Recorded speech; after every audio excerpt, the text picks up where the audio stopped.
Azan. Vinci. Eh? A little bina, a little bina, a little bina, a little bina, a little bina, a little bina, a little, eh? Simba lo keto, mama, Simba lo keto, Simba. Où sont les gens qui parlaient?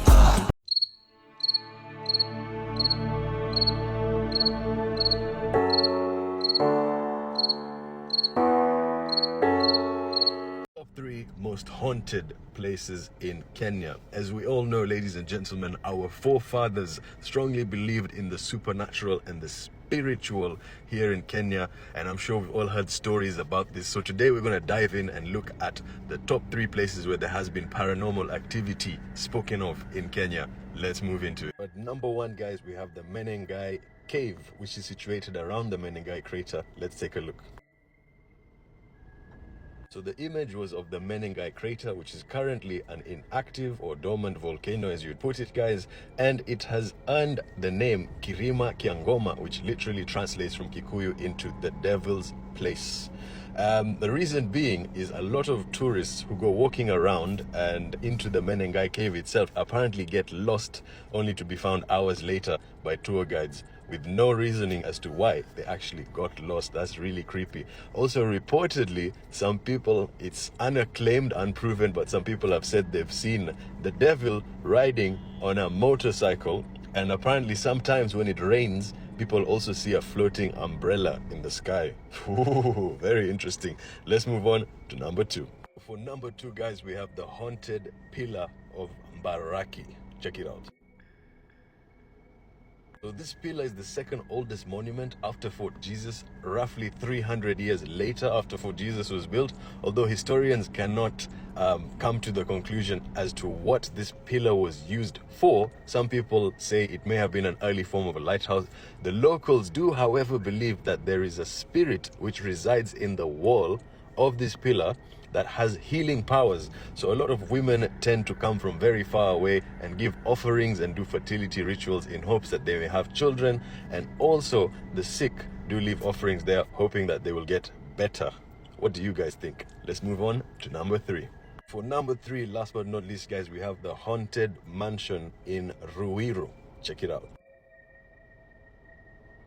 Now, this mansion has been uninhabited for the last 20 to 30 years, and nobody wants to buy this plot of land. Apparently, the locals that live here have had paranormal experiences whereby they're walking by the mansion wall and stones get thrown at them, and they cannot see who threw the stones. Apparently, the locals also do believe there are very powerful spirits that live in this mansion. In fact, in 2020, it was quite viral in Kenya, and a few people actually took the challenge to stay for the night in this mansion for a certain amount of money. Would you stay in a haunted mansion even if you were paid 1 million shillings? Let me know in the comments. That's it for the video for today, guys. Don't forget to follow and leave a like and share this with your friends. Until next time.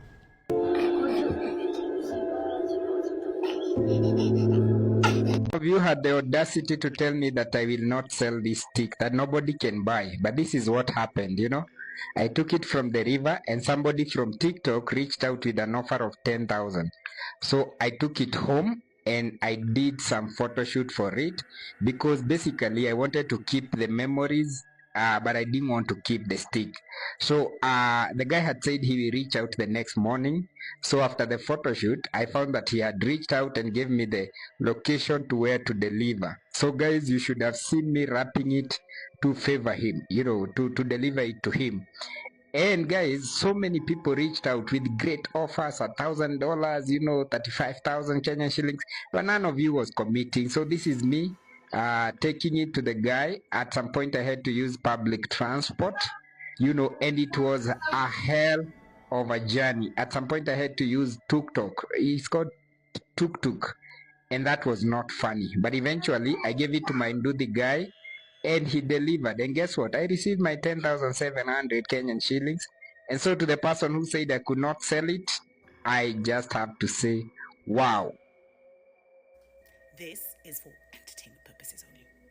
So, of course, Moi and Jomo built crazy altars in this nation. They literally made themselves, converted themselves into idols, and then they put, like, the whole nation was idol worshipping them. They connected themselves to very powerful deities, especially this one called Harambe. Harambe is actually Ambe, the Indian goddess of war. And I can do a whole other show on that.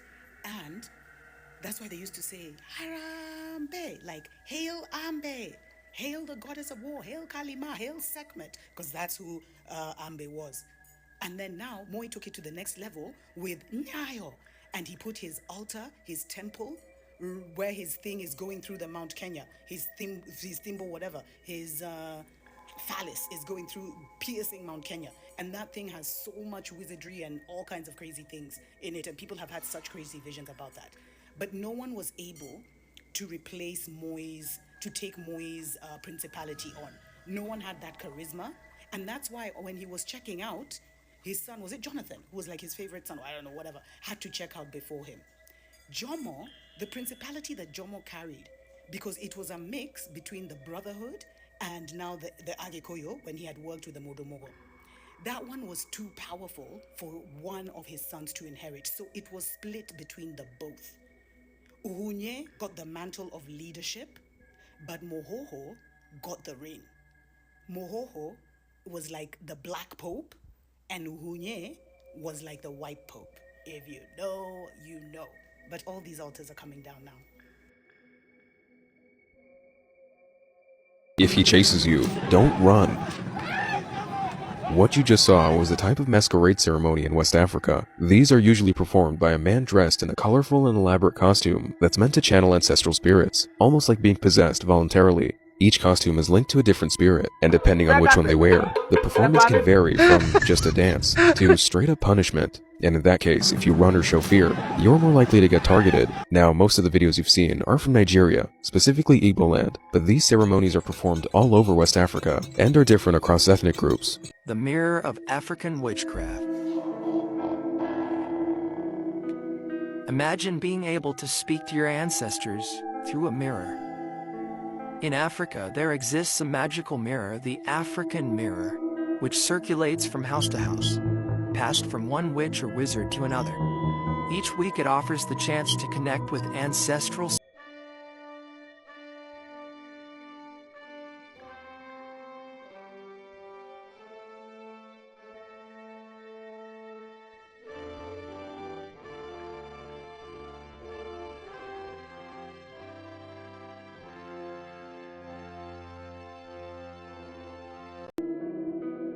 In fifth place, we have the Republic of Congo.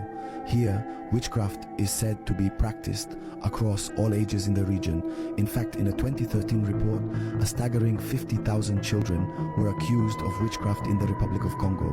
Most of the accusers claimed that these children had showcased bad behavior and were therefore possessed. In fourth place, Kenya. The practice of witchcraft is said to have become so prominent in Kenya that it has been commercialized. In just about every suburb of Nairobi, you will find at least one advert hand-painted on a little plate nailed up on a pole, advertising the services of a witch doctor. There are also numerous stories of Nairobi women using this witchcraft to secure men. In third place, Malawi. In Malawi, there are 2 districts where it is said that the residents partake in advanced levels of sorcery. It is rumored that there are men there who possess the power to travel from Malawi to the USA in seconds. In second place, Zambia. It is said that the practice is very alive and well in Zambia. There have been several reports of severely sick Zambians who were healed completely after a quick visit to their local witch doctor or traditional healer. In first place, Nigeria. Nigeria's exploits in this regard have gathered a lot of media attention over the years, with people said to be using witchcraft and sorcery to attain wealth, secure wealthy partners, and battle enemies. This is for entertainment purposes only. So, the so-called political wizards were at it again. After the major ritual at the, on the 8/8 portal, which has seen so many accidents take place across the country, Nabi actually invited 15,000 youth to State House, and they dubbed it Occupy State House, in a bid to counter and dilute and diminish the energy and the spirit of the real Gen Z who wanted to take over State House. This is not that he just, empowerment, Sidri, let's invite you to State House. It is a direct ritual to try and counter the genuine spirit, the genuine anger, the genuine desire to occupy State House and remove the thieves, the killers, the destroyers of this nation. They are overworking, family. They really thought that this fake Occupy State House with Sijui artists, with Sijui 15,000 youth from God knows where, would act against the real spirit of the Gen Z, the warriors that have been sent, the ancient warriors that have been sent to save this nation. It's the same thing that they keep trying to do, having all these hashtags, trying to overpower the hashtag where you'll see 1 time, 2 time, whatever. It doesn't work like that.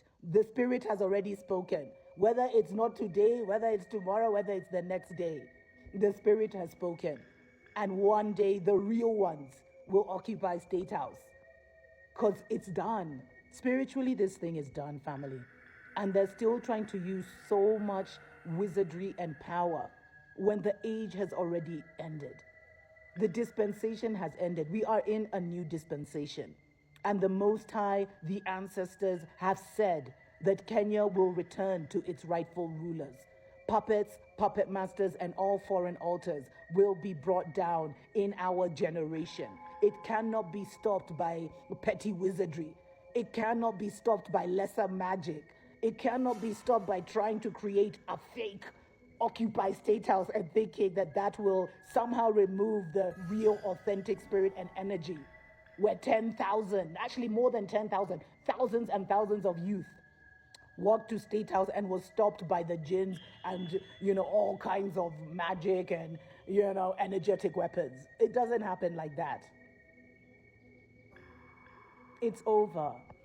No matter what they do, it's over. Don't fall for the BS, family.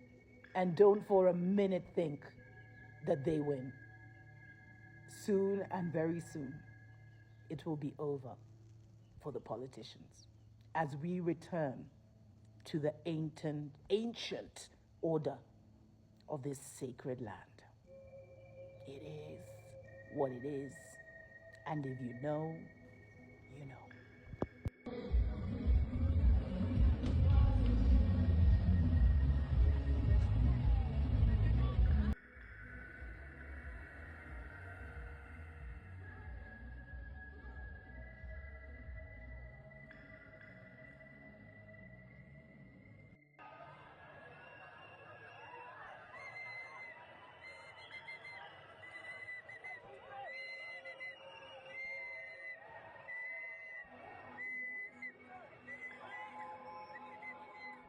Let me warn you before ikupate. Unaona ukipanda gari, be it taxi, maybe Bolt ama Uber, like something private cars mostly. Take note of this. Unaona huyo driver asikudanganye ukaangalia kwa hiyo mira, ama usikuwa na akili yako pumbavu kama hujajiangalia kwa kioo kwa nyumba yako, unaenda kwa hiyo taxi ama whatever private car you're using, unaenda unajiangalia kwa hiyo kioo. Usijaribu kufanya kitu kama hiyo. Let me tell you a story time. So like it was on a Friday. Kuna this friend of mine alikuwa anaenda burial auntie yake alikuwa amekufa. So in the process ya kwenda, sisi hatukumwa company, like hatukutumia the same means, juu tulikuwa kutoka different places. So mimi nikatumia matatu, yeye akatumia private car, so alikuwa anaenda the other side. In the process ujue yeye ni mwoga wa kupita kwa bridge, na kuna bridge pale the other side of the road, kuna bridge ile kubwa inaitwa Moi's bridge massive. So sisi anagopa, then driver akamwambia unakaa mwoga kupita kwa bridge na sisi tuko kwa gari, just focus, angalia, yani weka tu macho yako kwa hii mira, angalia tu kwa hiyo kioo na usithubutu kutoa akili yako hapo hivyo. Tell me why this lady alifocus kuangalia kioo.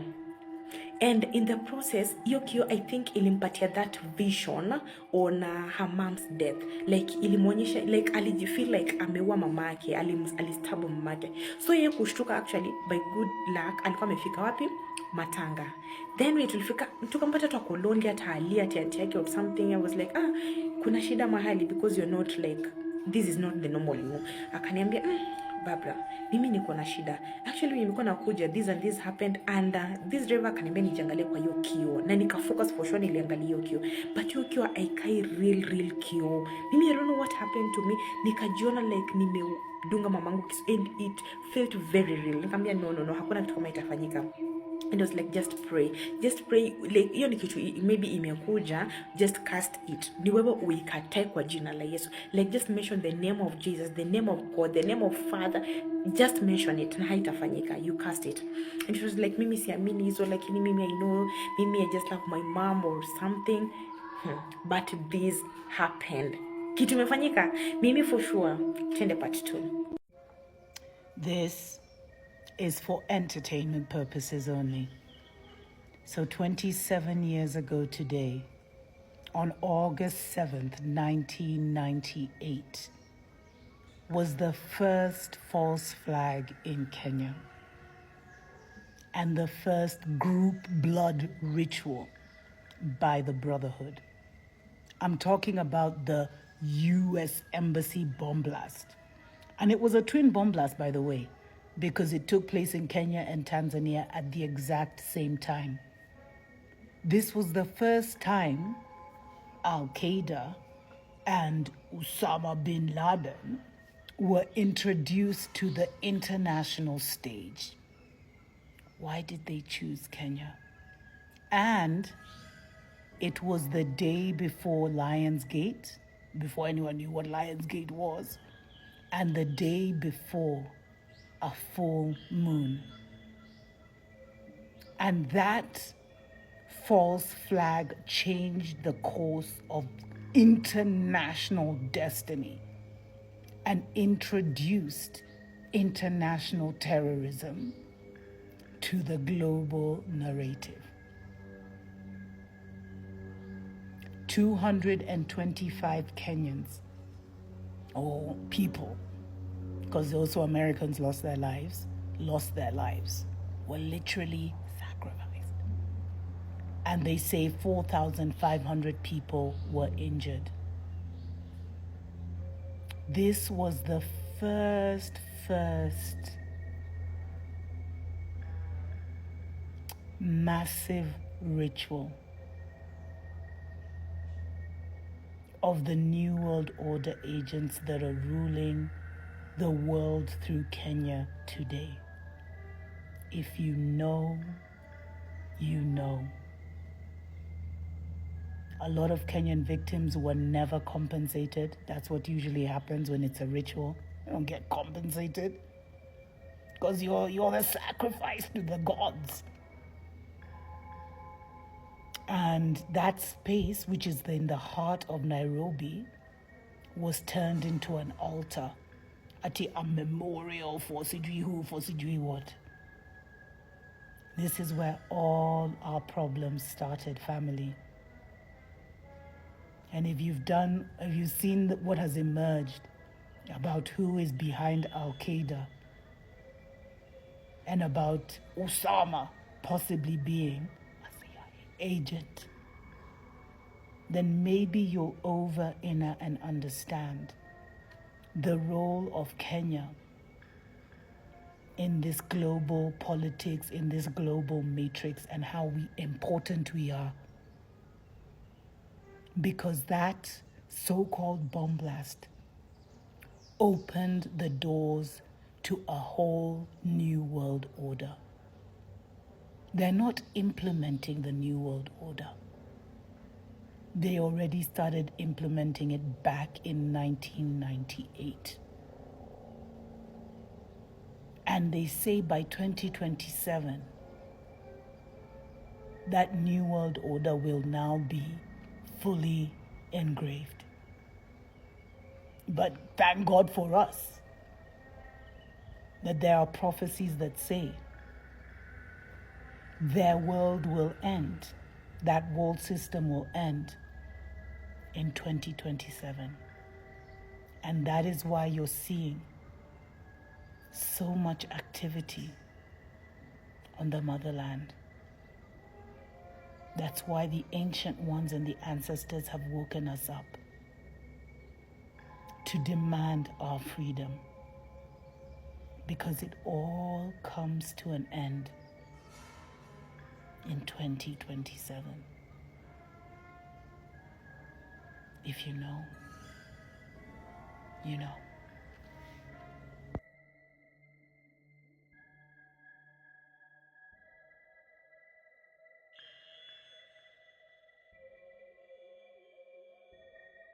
Kama uko na kiti kwa bedroom yako, enda utoe. Ama kama unaishi kwa bedsitter, uko na anything yenye mtu anaweza kalia near your bed, enda utoe, because you won't like it unaenda kusikia. Unaona hiyo kiti pale? Let me tell you a story behind it. So kuna hii trend fulani, mimi ama risk taker, kuna hii trend fulani niliona ati ukiweka kiti ikiface bed yako time unalala, like the spirits will come watch over you, something like that.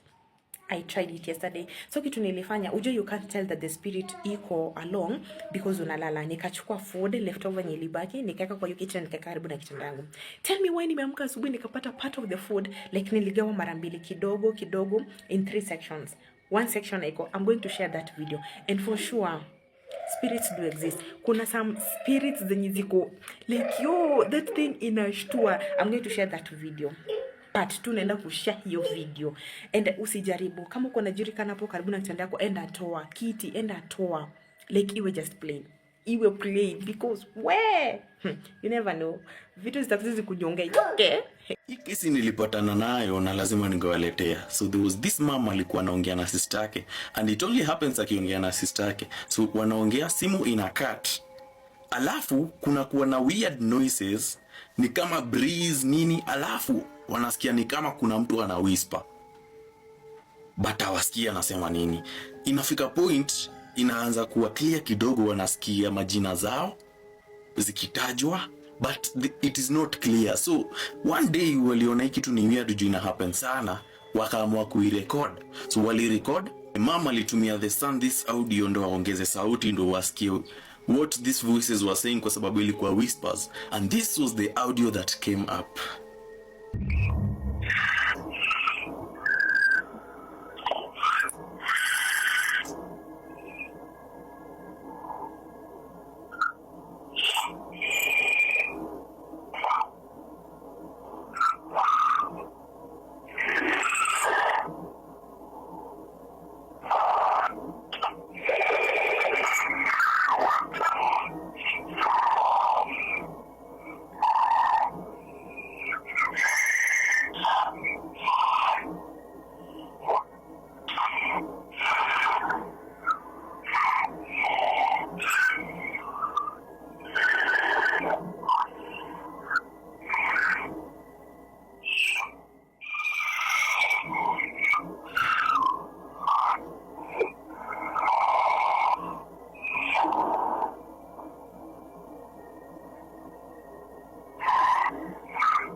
walikuwa wanasema that this was sounds like zina come from ni kama mse wa underworld anapiga simu, but mimi mwenyewe na hizi vitu I'm not sure about them.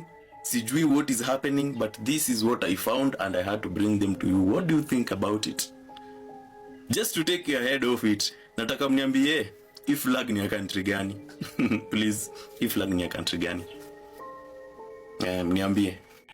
This is for entertainment purposes only. I swear, only in Kenya. So you guys remember that Freemason guy who came and said, I don't know when the Freemason Hall was, nini. He came and he said he was a Grandmaster, CG from Scotland, nini. Imagine a warrant has just been issued for his arrest. So apparently, this guy, back in, I don't know, 2010, I don't know, in 1997, he tried to steal land in Karen from another Mzungu by pretending he had been there for the death, and he tried to like forge the documents of the will, nini. And so there was actually a court case soon after he declared himself as the Grand Master of the Freemasons. Soon after that, there was a court case where guys were saying he tried to take this land illegally. So he asked to be excused after he heard the first hearing, he asked to be excused to go to the UK because his son was sick. Guy has disappeared in the UK. Guy has disappeared in the UK. Imagine. And he's refused to come back. He's trying to say that his son is still sick. Sijui what? And now there's actually a warrant out for his arrest. So who the hell? Spencer Elms, I guess that's his name. What the hell is going on in this country? So he's obviously he wasn't the head of any Freemason, nothing. So who the hell is he? Hey!